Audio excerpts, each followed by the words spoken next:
श्रमण भगवान महावीर स्वामी के चरणों में कोटिशः वंदन। कर्नाटक गज केशरी पूज्य गुरुदेव गणेश लाल जी महाराज साहब, पूज्य गुरुदेव आनंद ऋषि जी महाराज साहब, पूज्य गुरुदेव मिशीलाल जी महाराज साहब एवं विदर्भ सिंहनी पूज्य गुरनी मैया मान कौर जी महाराज साहब, ज्ञान गंगोत्री पूज्य गुरनी मैया प्रभा कौर जी महाराज साहब, वात्सल्य वारिधि पूज्य गुरनी मैया प्रकाश कौर जी महाराज साहब, समस्त स्वर्गस्थ दिव्य भव्य चारित्र आत्माओं के चरणों में भावपूर्ण कोटिशः वंदन। परम आराध्य परम वंदनीय प्रवचन प्रभाविका पूज्य सुशील कौर जी महाराज साहब एवं इस जिन शासन के ज्ञानी ध्यानी तपस्वी आत्माओं को हम सबकी श्रद्धापूर्ण भक्तिपूर्ण कोटिशः वंदना। धर्म जिज्ञासु भाइयों एवं बहनों, श्रीमद् उत्तराध्ययन सूत्र की कहानियां आप प्रतिदिन श्रवण कर रहे हो। उत्तराध्ययन सूत्र के 36 अध्ययन में दूसरा अध्ययन जो परिशह का है और उस परिशह के अध्ययन में 22 परिशह में से उष्ण परिशह की अरण्यक मुनि की कथा आपने श्रवण की। आज वध परिशह की कथा आपको बताई जाएंगी। श्रावस्ती नगरी में राजा अरिमर्दन एवं उनकी रानी धारिणी थी, जिन्हें एक पुत्र और एक पुत्री थी। पुत्र का नाम स्कंदक एवं पुत्री का नाम पुरंदर यशा था। पुरंदर यशा का विवाह कुंभकारकंटक के राजा दंडक के साथ हुआ था। एक बार श्रावस्ती नगरी में ग्रामानुग्राम विचरण करते हुए 20वें तीर्थंकर मुनीश्वरत स्वामी पधारे। मुनीश्वरत स्वामी के पधारने पर राजा अरिमर्दन, धारिणी रानी, स्कंदक यह सभी मुनीश्वरत भगवान के दर्शन के लिए गए। परमात्मा के दर्शन किए, जिनवानी श्रवण की और जिनवानी श्रवण करने के पश्चात श्रावक के 12 व्रत को स्कंदक ने स्वीकार किया। जिन धर्मों का गहराई से अध्ययन किया, क्योंकि स्कंदक को जिन धर्म के प्रति अटूट श्रद्धा थी, विश्वास था और गहराई से सिद्धांतों का अध्ययन किया। एक बार दंडक राजा का प्रधान पालक श्रावस्ती में पधारा और अरिमर्दन की राजसभा में उन्होंने जैन धर्म के मत का खूब खंडन किया। सारे लोग उससे पराजित हो गए। तब स्कंदक ने जो ज्ञान सीखा था, उस ज्ञान के आधार से पालक के सामने जैन धर्म की एक एक विशेषताओं को रखा, ज्ञान को रखा और उस समय पालक स्कंदक के सामने कुछ भी नहीं बोल पाया, क्योंकि स्कंदक ने उसके सारे मत का खंडन कर दिया। जब पालक का पूरे राजसभा में अपमान हो गया और उस दिन पालक ने मन में विचार कर लिया, पालक मंत्री ने मन में विचार कर लिया कि एक ना एक दिन इस स्कंदक का मैं बदला अवश्य लूंगा। वैर की गांठ वहां पर बांध ली कि एक दिन मुझे स्कंदक का बदला लेना ही है। पूरे राजसभा में इसने मुझे अपमानित किया है, मैं इसका बदला लेकर ही रहूंगा। स्कंदक ने मुनीश्वरत स्वामी के पास में 12 व्रत लिए थे और वह यथोचित रूप से उस 12 व्रत का पालन कर रहा था।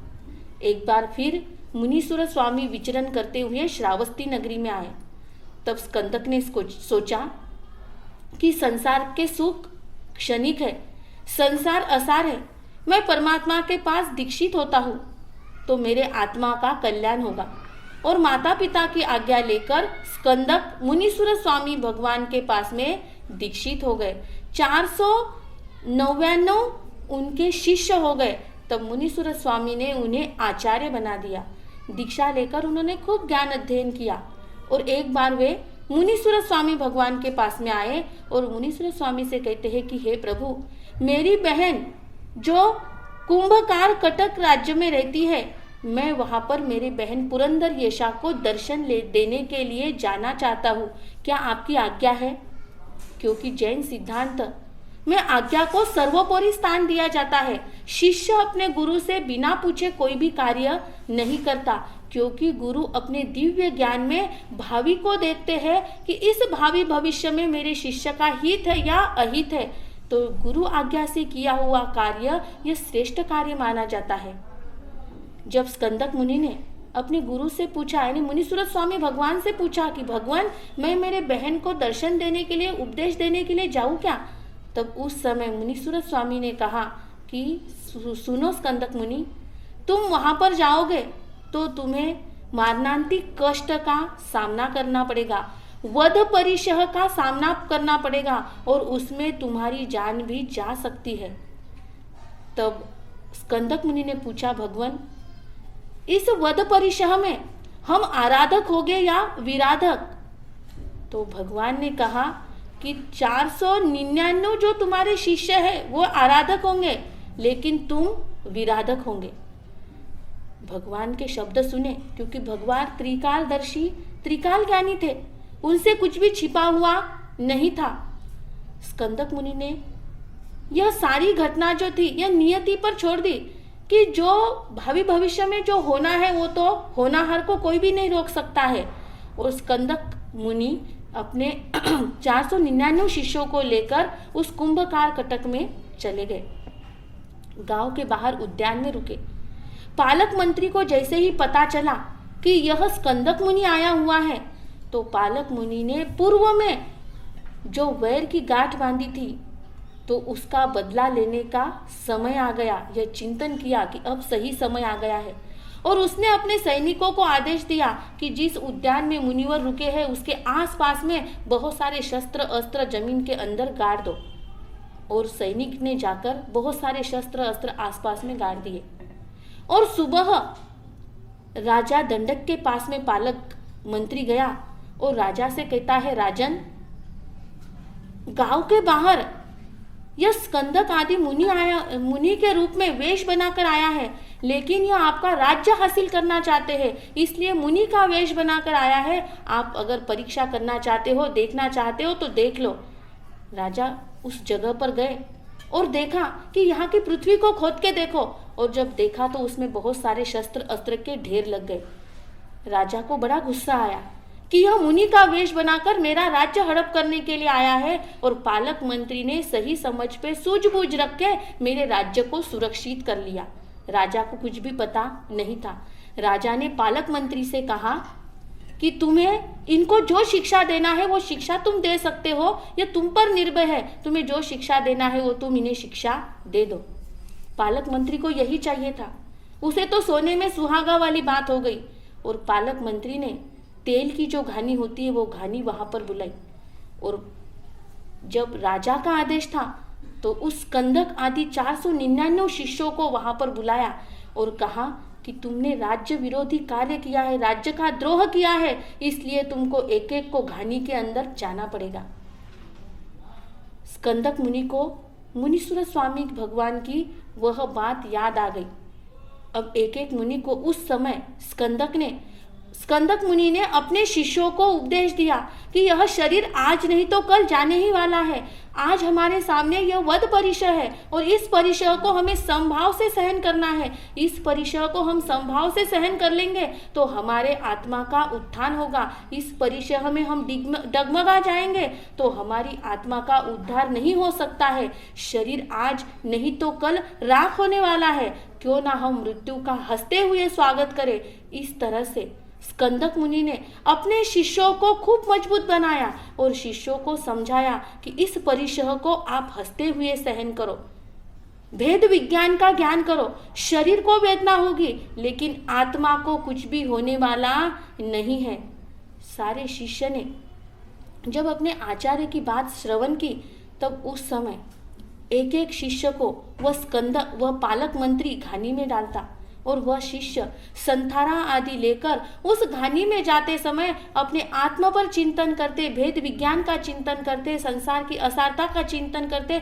उन्हें जरा भी तकलीफ नहीं थी कि शरीर उस घानी में पीला जा रहा है, रक्त की धारा बह रही है। वह पालक मंत्री पर ना राग करते हैं ना द्वेष करते हैं। समभाव में आकर समाधि युक्त होकर वह एक एक शिष्य क्षपक श्रेणी पे बढ़ते हुए केवल ज्ञान केवल दर्शन को प्राप्त करते हुए मोक्ष में जा रहे थे।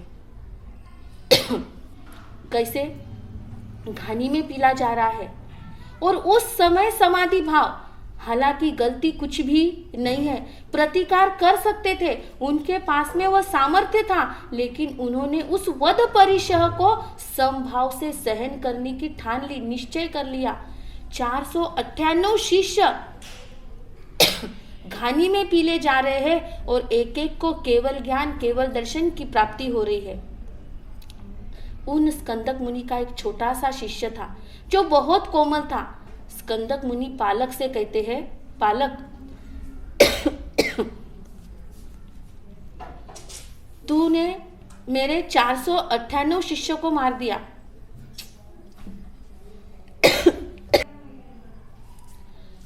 पालक मंत्री, मैंने तुम्हें अभी तक कुछ भी नहीं कहा। मेरे 498 शिष्यों को तुमने घानी में पील दिया, खून की नदियां बहा दी। लेकिन यह मेरा सबसे छोटा शिष्य है, इसकी काया बहुत कोमल है, मैं इसको घानी में पीला हुआ देख नहीं सकता। इसलिए तुम ऐसा करो, पहले मुझे घानी में डाल दो और फिर मेरे बाद में मेरे शिष्य को।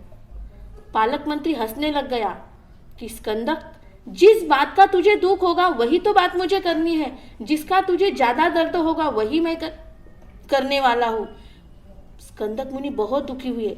बहुत छोटा शिष्य था, बहुत कोमल उसकी काया थी और शिष्य को भी अपने गुरु ने दिया हुआ उपदेश उस शिष्य ने भी स्मरण किया और घानी में जाते समय वह भी चिंतन कर रहा है कि आत्मा को कुछ भी स्पर्श होने वाला नहीं है, मेरी आत्मा अजर अमर है, तकलीफ होगी तो केवल शरीर को होने वाली है। और वह शिष्य ने जब विचार किया तो उस घानी में उस छोटे लघु शिष्य को भी केवल ज्ञान और केवल दर्शन की प्राप्ति हुई। इस तरह से 499 शिष्य घानी के अंदर समता भाव पूर्वक सारे कष्ट को सहन करते हुए मोक्ष में चले गए। अब स्कंदक मुनि का नंबर आया।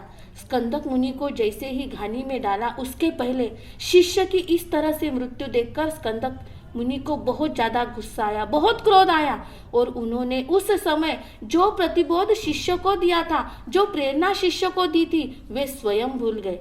और उस समय वे निदान करते हैं कि मेरे संयम का, मेरे तपस्या का अगर फल मुझे मिले तो मैं इनके मृत्यु का कारण बनूं। मुझ में इतनी शक्तियां हैं कि मैं इन्हें मृत्यु दे सकूं। और उस समय स्कंदक मुनि घानी में चले गए। अत्यंत क्रोध अवस्था में वह भवनपति के अग्नि कुमार देव बने। 498 शिष्य मोक्ष में गए, बोध देने वाले गुरु अग्नि कुमार के देव बने। और उस समय स्कंदक मुनि का रजोहरण जो वहां पर पड़ा था, क्रोंच पक्षी ने वह रजोहरण संयोगवश वही रजोहरण मनुष्य का हाथ समझकर उठाया और पुरंदर यशा का महल था उस छत पर वह डाल दिया। पुरंदर यशा ने देखा कि यह तो किसी संत का रजोहरण दिखाई देता है और जब हाथ में लेके देखा तो अरे यह तो मेरे भाई मुनि का ही रजोहरण है। जब दंडक राजा के सामने बात की तब सारी बात खुल गई, सारी पोल खुल गई और पुरंदर यशा सोचती है कि मेरे द्वारा यानी मेरे निमित्त से मेरे पति ने इतने सारे संतों का वध किया है, इतने सारे संतों की हत्या कर दी है। पुरंदर यशा बहुत व्यथित हुई, बहुत दुखी हुई और उसने इस संसार की असारता को जानकर मुनि सूरज स्वामी के पास में दीक्षा ले ली। कालांतर में यही स्कंदक मुनि जो अग्नि कुमार देव बने थे, वह उस दंडक राजा के वहां पर आए और उन्होंने उस पूरे नगरी को क्षण भर में जला दिया।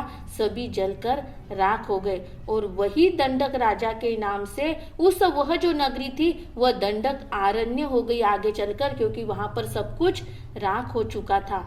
तो इस कथा का यही बोध हमें मिलता है कि परमात्मा ने संतों के लिए कहा है कि वध परिशह में संत समभाव रखे। तो संसारी लोगों के लिए, हम जैसे छद्मस्त जीवों के लिए यही हमें प्रेरणा मिलती है कि किसी के कटु वचन को भी हम समभाव से सहन कर ले तो हमारे आत्मा के लिए वह श्रेष्ठ है।